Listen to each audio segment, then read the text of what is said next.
Harga sama kayak versi sebelumnya, tapi ada sedikit upgrade. Dan apa iya HP ini cocok disebut killernya flagship killer? Langsung aja kita mulai videonya.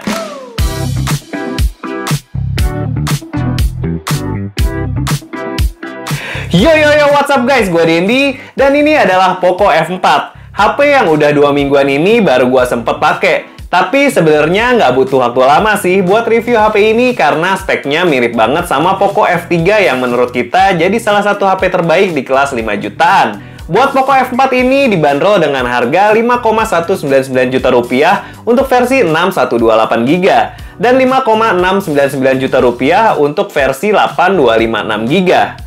Masuk ke sisi desain, Poco F4 ini berdimensi 163,2 x 75,95 x 7,7 mm dengan berat 195 gram. Secara tampilan, Poco F4 ini kelihatan modern. Bentuknya kotak-kotak layaknya HP tahun 2022.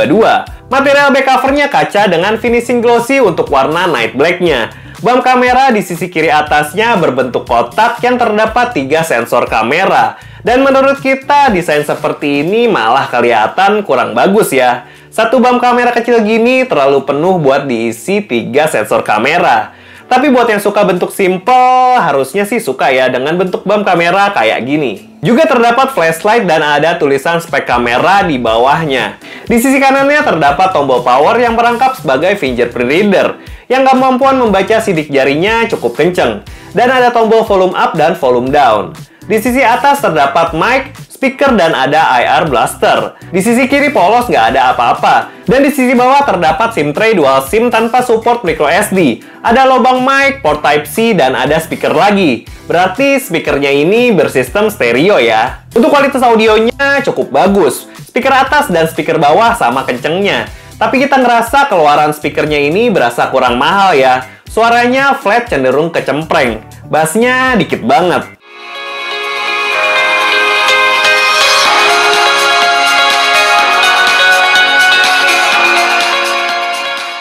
Dan untuk fitur lainnya kayak NFC udah pasti ada. Nggak boleh kelewat lah untuk HP 5 jutaan. Nah, di sisi layar, Poco M4 ini dibekali layar dengan panel AMOLED berukuran 6,67 inci beresolusi Full HD yang support Dolby Vision dan HDR10. Brightness layarnya bisa sampai 1300 nits dan semua ini dilindungi dengan Gorilla Glass 5. Untuk refresh rate layarnya udah 120 Hz dan touch sampling rate-nya 360 Hz. Jadi dipakai scrolling sosmed dan main game udah enak banget.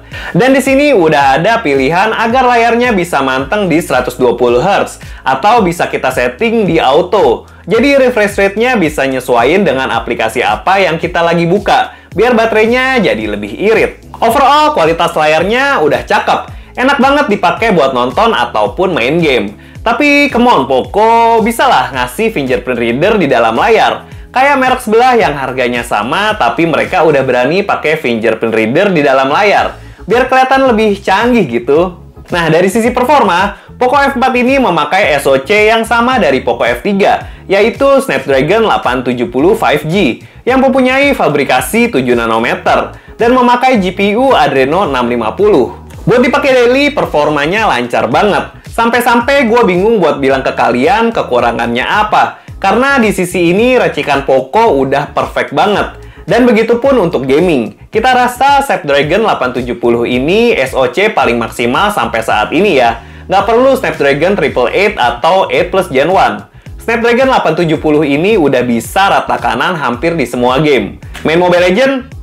Rata kanan. Settingan frame rate-nya dan grafiknya bisa di ultra semua. Dan performanya stabil di 115 sampai 120 fps. Sekali-sekali turun ke 105 fps, tapi ini jarang banget. Dan karena layarnya udah support 120 Hz, main di Poco F4 ini puas banget. Kalau main PUBG Mobile gimana bang? Bisa rata kanan juga. Grafiknya bisa kita setting di ultra dengan frame rate ultra. Atau kalian kalau mau settingan frame rate ekstrim bisa di grafik HDR. Dan gyronya ini lancar banget. Gila emang si Poco F4 ini. Kalau main Genshin Impact gimana bang? Tenang, kita juga udah tes main Genshin Impact. Dan untuk HP 5 jutaan, performanya ini keren banget. Kita bisa push settingannya di highest 60 fps. Dan kita mainin selama 15-20 menit pertama, bisa lancar di 40-60 fps. Tergantung scene-nya juga ya. Nah, pas udah mulai agak panas, performanya agak turun sedikit nih, buat nurunin suhunya juga. Tapi itu cuma sekitar 2 menitan, dan pas udah agak dingin, performanya balik normal lagi. Kalau kalian mau main Genshin agak lamaan, bisa setting di medium 60 fps, biar nggak cepet panas HP-nya. Buat baterainya sendiri, dia berkapasitas 4500 mAh. Tapi gue bingung sama Poco, untuk bodi F4 yang tergolong besar, kenapa sih nggak masukin sekalian 5000 mAh atau lebih? Biar HP-nya bisa tahan dipakai seharian. Tapi ini sedikit terobati sih, dengan adanya turbo fast charging 67 watt. Klaim dari Poco cuma butuh waktu 38 menit ngecas buat sampai 100%. Tapi pas kita coba, dia butuh waktu 48 menit ngecas buat sampai 100% kapasitas baterainya.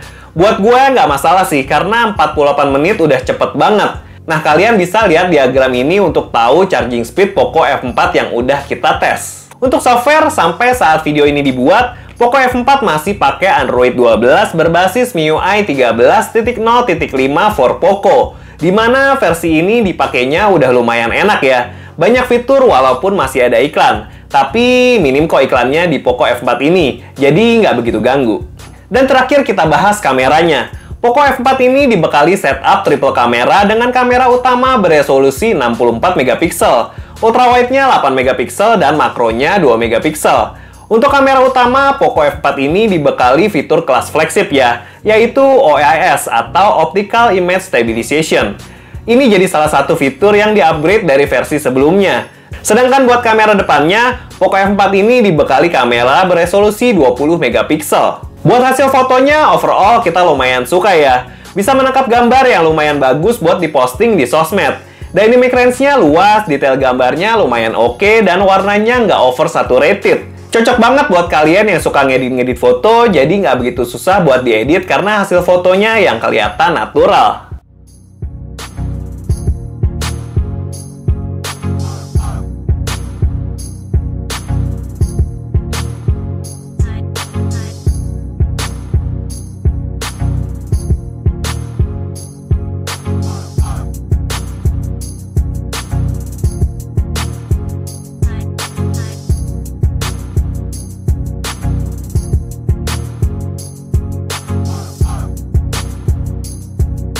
Oke guys, ini contoh perekaman video 1080p 30 fps sambil jalan, sambil turun tangga.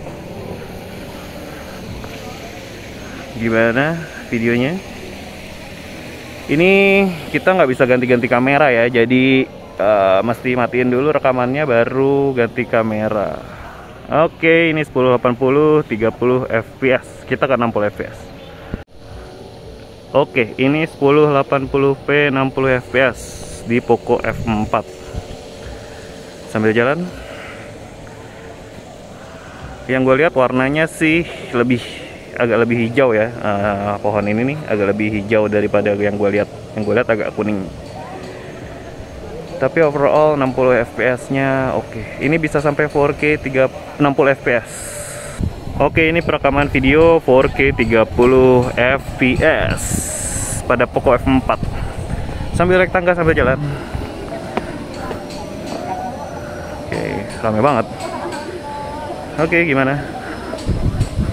Gue sih lebih suka yang 60 fps ya. Tapi ini agak ngejiter pas di 4K 30 fps. Kita coba yang 60 fps. Oke, ini perekaman video 4K 60 fps. Kondisinya banyak angin ya, jadi bakalan noise atau enggak nih. Oke, 4K 60 fps. Kita tes fokusnya. Oh, nice. Untuk autofokusnya nice ya, bagus. Oke, ini perekaman video kamera depan, kamera selfie 1080 30 fps maksimalnya sambil jalan. Jadi kalau pas ngerekam pakai Poco itu nggak bisa ganti-ganti kamera. Ya, gimana guys? Keren nggak? Ini gua mendepani sinar matahari. Oke nggak nih kalau buat ngevlog kameranya? Ini gue membelakangi sinar matahari. Mana matahari? Tuh, mataharinya. Oke, ini perekaman kamera selfie 1080 maksimal di 30 fps. So, kesimpulannya untuk harga 5 jutaan, kita rasa Poco F4 ini terkesan mewah tapi gahar ya. Bodi belakangnya kaca dengan performa rasa flagship. Dan menurut kita yang paling jadi perhatian ada di bump kameranya yang bentuknya kurang enak. Lalu ada di perekaman kamera depannya yang cuma bisa 1080p 30 fps. Ayolah Poco, masa tahun 2022 belum bisa 60 fps. Dan untuk hasil fotonya masih jauh ya kalau dibandingin HP flagship. Jadi untuk sektor ini masih belum bisa disebut flagship killer. Sisanya aman, ngegame enak, kamera lumayan oke, layar bagus. Jadi kalian bisa sesuaiin aja sama kebutuhan kalian. Tapi menurut kalian gimana si Poco F4 ini?